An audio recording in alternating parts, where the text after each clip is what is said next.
안녕하십니까. 은세그 대표 박인종 회사입니다. 오늘 195강은 은퇴 후 창업자나 청년 창업가가 알아야 할 6강원칙에 대한 개념과 이거와 비교해서 방탄소년단에 대한 분석을 한번 비교해 보겠습니다. 그래서 한참 뜨고 있어가지고 여러 분석가들이 방탄소년단에서 왜 이게 이렇게 한국말로 된 거를 떼창을 전 세계에 할까에 대해서 많이들 말하고 있어서 저도 여기저기서 자료를 취합해가지고 한번 분석해 봤고요. 특히 우리 안세기 법인도 사실은 제가 어떤 업무를 다 만들어가지고 일을 시키는 그런 개념이 아니라 대부분의 회계사들이나 직원들이 스스로 들어와서 다른 데서 은퇴하고 나서 아니 다른 데서 중도퇴직하고 나서 와서 여기서 창업을 해가지고 이제 일을 만들어서 일을 하는 그런 개념입니다. 저는 그거를 지원해주는 역할을 했죠. 어떻게 하면 될지 아니면 이분이 성공할지 이런 거에 대해서 아니면 성공할 요소가 부족하면은 성공할 요소를 연결시키기 위해서 어떻게 하는지 사람들 간의 협업이나 기타 이런 아이디어를 제공해가지고 그분들이 부드럽게 이 시장에서 안착해 나가는 것을 도와주는 역할을 하고 있습니다. 그래서 제가 이 창업자들, 또 은퇴한 창업자, 퇴직 후 창업자들이 알아야 할 어떤 덕목에 대한 6강원칙적 개념, 또 BTS, 방탄소년단이 과연 어떻게 해서 이 성공을 이룰까를 한번 비교해가지고 대비해 분석해보면 좀 재미있을 것 같아서 한번 해봤습니다. 좀 내용이 부족하더라도 한번 보시기 바랍니다. 자, 우리 일반적으로 은퇴 창업자들이 이제 일단 내가 누구인지를 알아야 되겠죠. 내가 이 창업에 대해서 얼마나 특성 있고 자질이 있느냐. 특히 자질은 대부분 편하게 어디 공무원이나 아니면 이 대기업 공기업 같은 데 취업해서 하는 걸 원하겠지만 그 자리가 한정돼 있잖아요. 그리고 또 이제 특히 요새 입사 비리니 면접 비리니 이런 것도 있는 거가 있는데 그런 좀 치사한 짓을 떠나서 당당하게 하려면 스스로 창업하는 것이 있다. 그래서 나의 창업 자질로서 열망감이 있느냐, 절박함이 있느냐, 나의 기술과 마케팅, 필수한 어떤 정보가 자원을 보유하고 있느냐, 이런 것들이 중요하겠죠. 그래서 이제 소크라테스가 말했듯이 너 자신을 알라. 내가 이거에 대해서 해야 할 어떤 상황, 내가 특별히 자질이 있냐, 이건 따질 수가 없어요. 왜냐하면 그 자질이 있는 사람이 없다고 봐야 돼요. 그냥 무조건 나가 그런 상황에 처해 있느냐. 그럼 처해 있으면 시도를 해야 되겠죠. 시도를 할 때 무리하게 시도를 안 된다. 어떤 것은 목적을 알아야 한다. Why? 내가 왜 내가 다 재취업할 수 있는 기회가 있어? 없어? 해도 별로 이렇게 나를 반겨하지 않아? 그러면 이제 그땐 창업을 해야 하나. 이렇게 생각하는 것이고, 이럴 때 이제 아이디어가 나와 있느냐, 차별화 능력을 줄 수 있느냐, 아니 내가 이 창업 이념을 통해서 과연 사회에 어떤 봉사와 기여를 할 것이냐, 새로운 사회 기여를 찾는 것이다. 이런 것들이죠. 그 다음 그럼 이렇게 목적과 이념을 한번 말했으면 그 다음에 무엇을 할 것이냐 생각하게 돼요. 창업 업종을 선택해야 되죠. 내가 선호하거나 나의 흥미, 취미 분야를 할 것이냐? 이게 이제 취미, 흥미 분야만으로 해서 성공하는 경우도 있지만 오히려 이러다가 자기 취미만 하고 그럼 소비자한테 맞는 건 안 하고 자기가 원하는 것만 제품만 생산할 수가 있어요. 그러면 안 되는 것이죠. 자기 취미를 하되 소비자가 절실하게 원하고 대량으로 소비할 수 있는 그런 특성 가능성 있는 제품을 만들어야 되겠다. 그런 얘기죠. 그래서 기존 직장에서 알던 분야를 하는 것이다. 경쟁자의 취약점이다. 그런 얘기죠.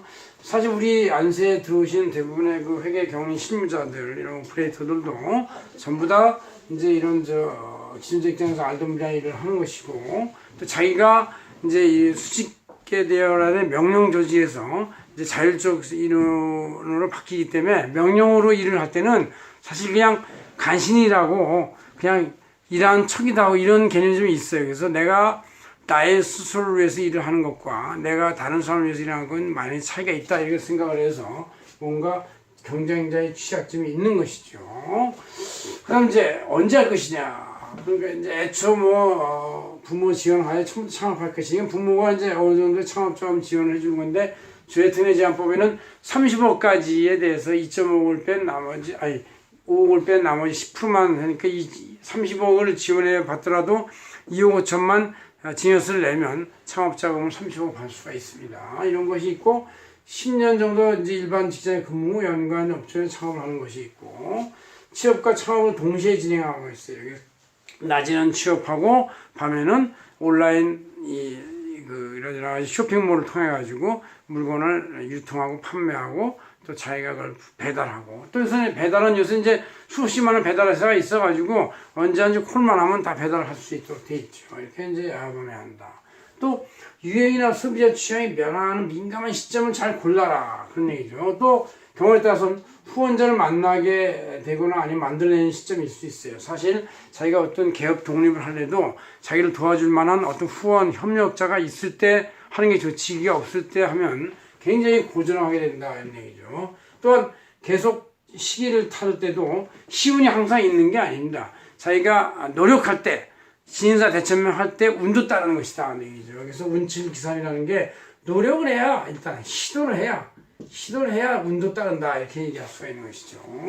그럼 장소의 개념, 어디엔가 할 때는 인적자원 모집이 쉬운 곳, 또 물류가 쉬운 곳 이런 곳을 택해야 되시고 소비자 방문이 쉬운 곳 이렇게 할 수 있어요. 근데 요새는 이제 전국 어디서나 배달 유통 시스템이 잘 갖춰 있기 때문에 아주 뒤에 가성비를 판단하는 게 중요해요. 그래서 고정비가 적은 뒷골목 이면도로에서 창업하는 것도 괜찮다. 저희 안세경 본사도 뭐 종로나 강남같이 시내 중심가가 아니고 여기 영등포로 공군회관 있는데 여의도 근처에 있지만 여의도 바로 밑에 있어요. 그래서 대중교통은 뭐 조금 나쁘지만 그래도 웬만한 1호선이 지나가고 이렇게 해서 이면도로에 창업을 했습니다. 그래서 고정비가 별로 안 들기 때문에 우리 들어오는 분들한테도 고정비가 작으니까 부담도 작게 해서 서로 상생을 할 수 있도록 해서 상대방도 부담이 적으니까 좋고 저도 비용 나가는 게 적어서 그것이 조금의 차익을 가지고도 회사 운영이 되는 그런 시스템이 바로 우리 안세경 시스템이다 이렇게 보시면 되겠습니다. 그래서 손익분기점이 낮은 방법을 선택한다 그런 얘기죠. 자, 어떻게 창업할 것이냐, 이게 이제 가장 중요한 것이요. 이게 모든 게 다 들어가 있지만 그러나 이것 가지고 모든 게 아니고 앞에서 말한 5와 6화 원칙이 마지막이 하우인데 사업 아이디어를 수집해야 되고 창업 경감 분야의 기존 회사 가게 전패 벤치마킹을 잘 해야 돼요.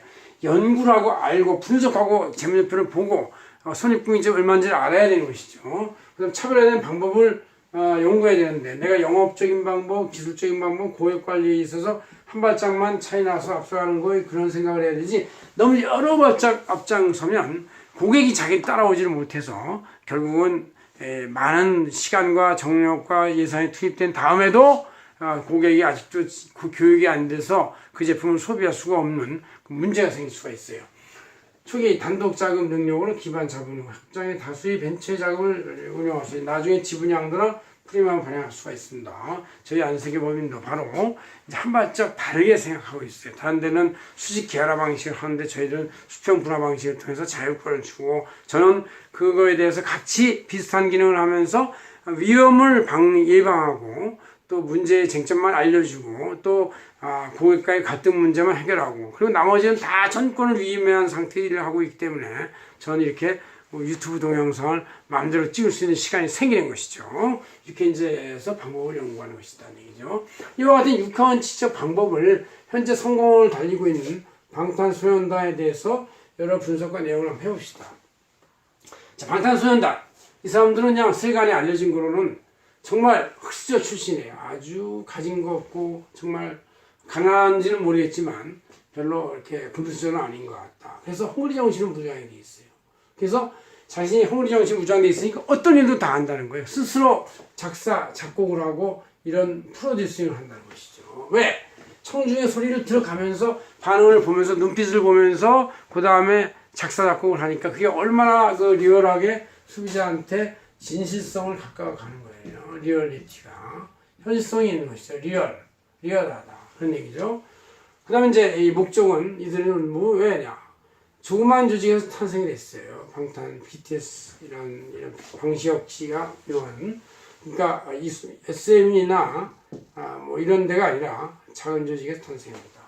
그래서 이 조그만 조직이라는 것은 원래 그렇잖아요. 큰 조직은 다 모든 게 세분화되어 있어가지고 자기가 큰 조직원 아니 큰 기차의 하나의 부품에 불과한데 작은 조직에서는 각자가 꼭두각시 부품이 아니고 복합적인 일을 다 하는 것이죠. 그래서 복합 문화를 창조할 수 있다. 그래서 자기네들은 노래와 율동과 춤과 의상 이런 음악, 미술, 그 다음 스포츠 같은 것이 모든 것이 결합된 것으로 이렇게 승부를 걸었다. 이것이 목적인 것이죠.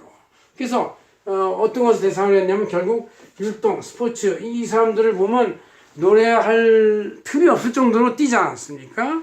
노래는 이제 어떻게 립 서비스가 될 수도 있고 아니면 그냥 하여튼 노래의 어떤 그거도 있지만 그보다는 아주 활발한 율동과 스포츠를 중심으로 하고 노래도 있고 작사 내용 자체가 되게 순수합니다. 이게 뭐 그냥 뭐 너무나 이렇게 원색적이거나 너무나 이제 선정적인 것이 아니라 순수한 어떤 그 사람들의 그 마음에 소구하는 그런 내용을 중심으로 한다는 것이죠. 그래서 지속적으로 여러 곡을 계속 작성하는 것이죠. 그래서 국내 복합 고객한테 이 여러 가지 고객을 제공해가지고 각자 원하는 것을 고를 수 있도록 하나만 하면 이제 완샷으로 끝나지 않습니까? 이 샤이의 강남 스타일이 바로 하나의 완샷으로 끝난 이제 잘 됐지만 그래도 그게 이렇게 지속되지 않은 것이 좀 아쉬움이 있어요. 그다음 이제 언제냐 시기가 중요한데 뭐 태어나는 게 또 중요한 것이죠. 너무 어려울 때 태어나면 그 어려움을 해결하다가 이제 늙는 것인데 이분들은 K-팝이나 한류 영화, 드라마 이런 것이 무르익는 시점이고 또 한류식 음식과 한국어에 대한 열풍도 불고 있는 시점이고 또 싸이의 강남 스타일로 뭐 한 곡이지만 인기가 상당히 올라간 상태고 인지도가 한국에 대한 인지도가 한국 문화 특히 다른 여러 아이돌 팀도 이미 서구에서 계속 활동 중이에요. 그래서 이제 활동 중인데 그 중에서 이 강남 BTS가 차별화된 걸로 이제 그 올라갔다는 얘기죠. 아직도 다른 팀들도 활동하고 있다고 볼 수 있어요. 그다음 장소의적 개념에서는 어떻게 했냐?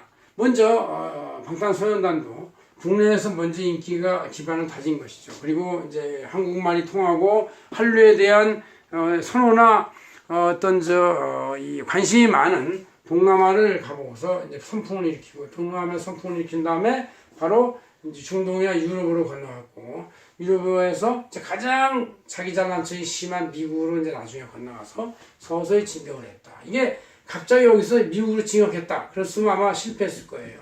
미국 애들이 자기 자신에 대한 자부심이 대단해요. 미국 애들은 이 미국 땅 내에 50개 주가 전 세계 50개 나라가 있는 거와 비슷한 것 같습니다. 뭐 각 나라의 토질과 다 분위기가 다 다르고 플로리다주의 완전히 그 적도 같은 기후에서 저 위에 오디오 연안의 그 추운 지방까지 다 연결되어 있기 때문에 걔 나라에만 있어도 걔네들은 일생을 50개 주를 돌아도 70이 넘는 거예요. 그러니까 걔네들은 자기네 나라 되는 거예요. 그래서 어떤 애들은 그렇다는 거죠. 어떤 미국 사람들은 야 한국이 어디 있는지도 모를 뿐 아니라 자기네들은 이탈리아가 어디에 붙은지도 모른다. 프랑스 어디에 있어? 한참 뒤져봐야 된다는 거예요. 그리고 한국에서 주로 영어 쓰지 않냐? 뭐 이런 얘기도 한다는 거예요. 이렇게 이제 다른 나라는 모르는 게 미국 애들이에요. 그래서 아주 그래서 이 미국을 가장 마지막으로 진격한 이런 그 방법이 또 유해했다. 그래서 이 영어나 이탈리아 스페인이나 프랑스어 사용하는 사람들이 한국어 가사를 떼창으로 따라 부르게 만들었다 이거예요. 그러니까 영어로 번역한 게 아니라 한국어 자체로 떼창으로 부르게 만들었으니 그게 대단한 것이죠. 그래서 한국어 배우기 열풍도 꽤 불고 있다 이런 얘기가 있는 것이죠. 그다음 이제 방법은 참 이건 누구도 알 수가 없는 건데 그냥 외부에서 관찰한 바에 의하면 젊음을 활용한 군부다 그런 얘기죠. 그래서 이제 군대 문제가 얘기되는데 이런 분들은 이제 연장해서 나중에 늙어서 군대 가게 하거나 아니면 면제해줘도 될 것 같은 느낌도 들어요. 7명이 화면과 무대를 가득 메우면서 율동방향이 커가지고 활발한 느낌을 주고 있다. 지칠 줄 모르는 체력, 즉 필사직생의 정신으로 뛰고 있다. 또 7명이 분열되지 않고 갈등이 없어요. 아주 맞습니다. 가와 만사성 모든 것이 화목할 때 성공이 이루어진 것이 이분들도 화목하니까 성공이 있고 순수한 협조를 하고 있어요. 이탈자나 잘난 척해서 혼자 뛰는 사람이 없고 서로 겸손한 자제 분위기 겸양지덕이 있다 이런 얘기야. 한국에서 가장 중요한 한국 사회 수험이 뭡니까? 양보하는 겸양지덕이다 그런 얘기죠. 또 영어로 소개한 한 명이 또 똑똑한 사람이 있고 BTS 스스로가 각종 SNS 스스로 홍보 광고 마케팅 수행한다. 스스로 실천한다. 솔선수범의 모범을 보인다. 뭐 이런 것이 바로 중요한 거예요. 솔선수범과 필사직생과 겸양지덕과 화합의 정신 이런 것이 바로 이 사람들의 이게 스스로 하려고 한 노하우가 아니고 그냥 하다 보니까 남들이 볼 때 그런 노하우가 관찰이 되는 거예요. 이거 이제 이 사람들이 본능적으로 한 행동 자체가 바로 이런 필사의 능력, 솔선무서운 자세, 스스로 한다, 기명지덕의 미도, 화합의 정신 뭐 이런 것들이라고 생각해서 우리 한국인이 갖고 있는 좋은 정신을 이분들이 몸속에 헝그리 정신 속에서 수저 출신으로 몸에서 배에 있다 이렇게 보시면 되겠습니다. 고맙습니다. 이거 뭐 제가 전문가는 아니지만 한번 우리의 창업적 개념하고 BTS의 성공적 개념을 대비해서 비교해 봤는데 이 내용을 한번 잘 찍어서 정지화면으로 보시고 그리고 강의를 한번 다시 들어보시기 바랍니다. 고맙습니다. 안세영 대표 박윤정 회계사였습니다.